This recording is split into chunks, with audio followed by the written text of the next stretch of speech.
4000 வருடங்களா ஒரு தண்ணீர் இன்னைக்கும் வற்றலன்னா நம்ப முடியுமா? அல்லாஹ்வின் கட்டளையின்படி நபி இப்ராஹிம் தன் மனைவி ஹாஜர் மற்றும் குழந்தை இஸ்மாயில் அவர்களை இந்த மக்கா பாலைவனத்தில் விட்டுச் சென்றார். தண்ணீர் இல்ல, உணவு இல்ல, குழந்தை அழுகிறது. ஒரு தாயின் இதயம் அந்த நிமிடம் எப்படி துடிச்சிருக்கும்? ஹாஜர் சன்பா மலைக்கு ஓடினார், மர்வா மலைக்கு ஓடினார். ஒரு முறை அல்ல, 2 முறை அல்ல, 7 முறை.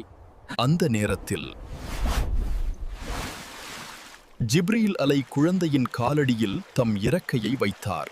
தண்ணி அதிகமா வர்றத பார்த்து ஹாஜர் அலி சொன்ன வார்த்தை ஜம் ஜம். அதனால்தான் அதுக்கு பெயர் ஜம்ஜம்.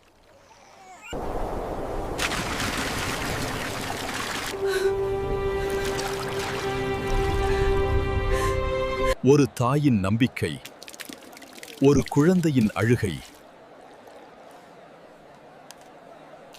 ஒரு தாயின் நம்பிக்கை, ஒரு குழந்தையின் அழுகை, அல்லாஹுவின் கருணை, அதுதான் ஜம்ஜம்.